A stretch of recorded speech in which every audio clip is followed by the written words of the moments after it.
It's not just with Macho Man, it's with Ric Flair. Yes, yes. And Like you're now a meme because of this moment with Ric Flair. those memes. You know Colt Cabana? Of course. Yeah, he was on the show Colt, last week. Colt said to me, could you imagine if you just got 50 cents for every time that meme was viewed? Uh, Just the 50 cents. I said, wow, you know what? I didn't think you're dude, right. half a cent.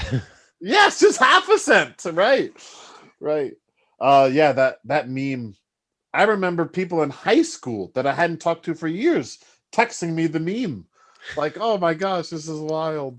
Was the Uh plan going into that segment that you were going to have the woo off and do what you did? okay, so no. The If you were to ask me what the scariest moment of my life is, it's not any kind of near death experience because I've never had any near death experiences. There's one time where I went through turbulence and the plane was like terrified me, but scariest moment of my life is that segment with Ric Flair. And it's because uh Vince Russo, when I got there, said, and he's from New York, bro, I got this great idea. You're gonna have interaction with Ric Flair. You got a promo, bro, with Ric Flair. And of course, little kid me's going jumping for joy. Yeah. He goes, but the problem is, he goes, bro, Ric Flair won't let us write anything for him. He goes, when a wrestler goes to the ring for a promo, they always have bullet points. They know, but he won't let us even write bullet points. So you got to go to Ric Flair and ask him, what do you want to do in the promo? I go, okay. So I go to Ric Flair and I go, so we have an in-ring segment today. He goes, yep. I go, Russo told me to come get with you to go over like what happens in the promo. And like it was a movie. So I'm standing in his locker room. That's important to remember. Like it was a Sure. movie. I go into his locker room. I say this, and I go, Vince Russo wants me to get with you to figure out how the promo is gonna go. And he stands up, comes near me. He goes, I don't talk about my wrestling promos. I'll see you out there. And he slaps me on the shoulder. Then he walks out of the room. First of all, why you walk like this is your locker room? Why are you walking out? But it was like a movie. I'll see you out there, Pat. Then he walked out of the room. And in that moment, I kind of was like, is he joking?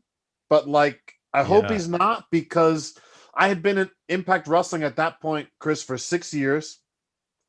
Never have they given me a chance to cut a promo in front of the crowd live on television.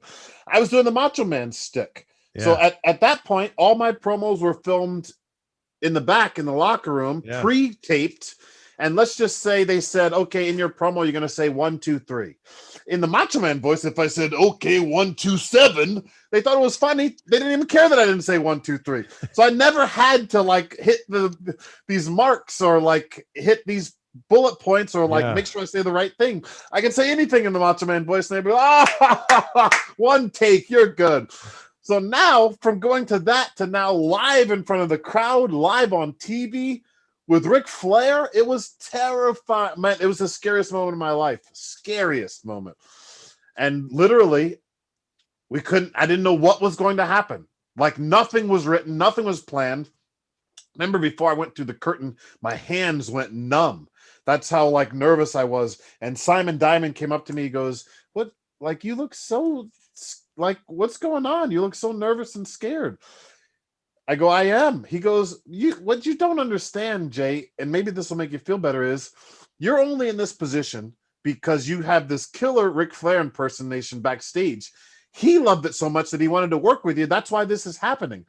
So don't go out there and do anything you wouldn't do back here.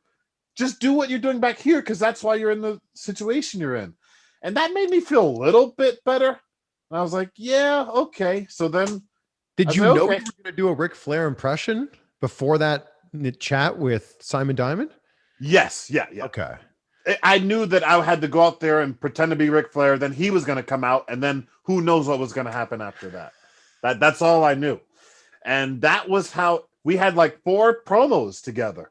And every one of them was the same way. Go out there, start doing a Ric Flair impression, and then we'll see what happens. And it's terrifying. It was so terrifying. Wow. but it panned out and I couldn't believe it. But I was so scared because it's like I don't want to say the wrong thing and like I don't want to mess up. And Ric Flair's like the best promo guy in the world. Like, what am I supposed to do? But it luckily worked. It all worked out. That whole woo off, none of that was planned. It all just happened, which is wild. Wow. Yeah, none of it was planned. What's the best meme you've seen for the woo off? The one where it's like when two dogs are walking and it's just us wooing back and forth at each other. That's the best one I've ever seen. Man. if you could somehow make that an NFT, you'd be rich. Oh wow. Imagine Impact Wrestling would own the rights to it. Right. But Impact Wrestling should make it an NFT and give you guys a little bit something there. Right. Wow. Yeah, that NFT. You're right. I don't even know what an NFT is, but yeah, but hands down, that's the scariest moment of my life, Chris. Wow, what a story. Yep. And then there's a couple like we mentioned. After one of the days, he said, "Come out and have a drink with me." And I don't drink much, but hanging out with him, there's so many things that he told me that I can never repeat, obviously. But seeing him in the bar, he really is a ladies' man, and the ladies just love Ric Flair. It's wild. So to see him in like his describes it as he holds court at the bar. That's a good way to describe it. That's a good way. Yeah. They're drawn to him. It's wild. And I've seen it firsthand. They're just drawn to him. I mean, he oozes charisma. He does. There's a lot of charismatic people in the wrestling business, but he is on a completely different level. He is. And his career is like, it's like a new resurgence now too, because he's in so many rap videos and there's so many like this. It's amazing. He's got these Car Shield commercials. This is like life after Ric Flair, but there's no, you're still Ric Flair, but life after wrestling for him is pretty sweet gig. Oh, there is a large contingent of wrestling fans who have never watched a Ric Flair match. I mean, think about it. If there's people that are in their 20s or maybe even younger, they're aware of who Ric Flair is. They're aware of the significance of him, but they may have never seen a match. I've never even thought of that. There's I've never thought of that. This is going to blow your mind. There's a lot of people that have never seen a Rock match. A lot of people that don't even, The Rock to them is an actor. Right. I can't even begin to imagine that. Wow.